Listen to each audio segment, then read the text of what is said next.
Joining us live is the independent Senator Jacqui Lambie. Senator, good to see you. Thanks for joining us this morning. Just on Tasmanian matters, I just want to get your view on these comments that Eric Abetz denies. He says he didn't call Britt Higgins disgustingly drunk and that she could have slept with anybody and that it didn't really matter for Christian Porter because the victim was dead. What do you make of those comments and who do you believe? I think because it's only fairly early days, I'm sort of, well, like everybody else, watching this play out. You know, there are factors out there. Obviously, there's Senate selection coming up. I am very concerned about Peter Gutwein, the Premier down there. He's obviously very concerned about it. He has sent a letter to the Prime Minister.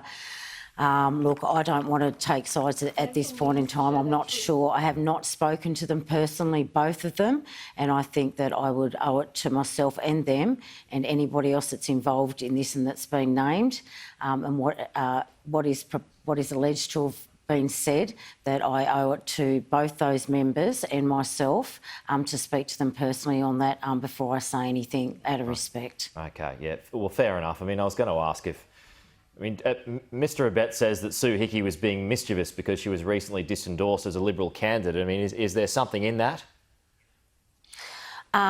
Look, I don't really know right now. They're just throwing mud at each other. So I would like to personally speak to both of them and try and get to the bottom of it. And, you know, if that is the truth, then I would expect Senator Abetz to come out and say that's truthful. If that's not, then I guess we see what's going on. But you know, for me to take sides when I really haven't spoken to both of them as an independent, and I need to get on with everybody that's down there in Tasmania, we're not a big place, would be a really wrong step for me and Tasmania at this point in time, Pete. Okay. On to, it looks as though a cabinet reshuffle is on the cards, Senator, and it looks like you're going to get your wish that Peter Dutton moves to defence. Yeah, good on Pete. It certainly needs to shake up there in defence, and I'm sure that's certainly what he'll give it in there. There's no doubt about that. I'm not sure what's going to happen to Christian Porter. Myself, I am, you know, he was at the top of the game. He's now been put on the backbench. Does that mean he'll say, oh, you know what, I've had enough of this, I'm going to get out, I've got to fight all this, it's not good for my mental health? Will there be a by-election? You know, so there is a lot to see how this rides out over the next month or 6 weeks. It's obviously taking its hit on Christian Porter, that's for sure. And as for same with the Defence Minister, Linda Reynolds, it's taking its toll on her health. So I guess we just see how this plays up. She's in the Senate, obviously not the lower house, but I think the big question is, and that it's now starting to move around, is will Christian Porter, after having that top job and being pretty much right at the top of his game and now right back at the back bench, will he say this is just not worth my health, my life, my family's life anymore, and walk? Well, we'll have to wait and see what happens there. I do want to get your thoughts on, I mean, it's not just, it's the fact that the government can't get clear air at the moment with anything that it's doing at the moment, Senator. That is true. You've got the Abetz thing that's now emerged as well. Then you've got Peter Credlin on her show last night who says that, well, she actually sacked the bloke who got sacked this week but was ultimately brought back. She alleges that there were orgies that were happening during question time when she was at Parliament. Does there need to be a review? Do there need to be changes in the hiring of staff and the policies around that moving forward as part of everything else that's going on at the moment at Parliament House? You know, I think the best thing that they could do right now, Sally Steggall has got an integrity bill sitting there and parliamentary standards, and that starts with the members of Parliament. And I would, if I was the Prime Minister, I would get them on the table and start leading by example and actually putting those bills through. Start at the top. That's what I'll be doing.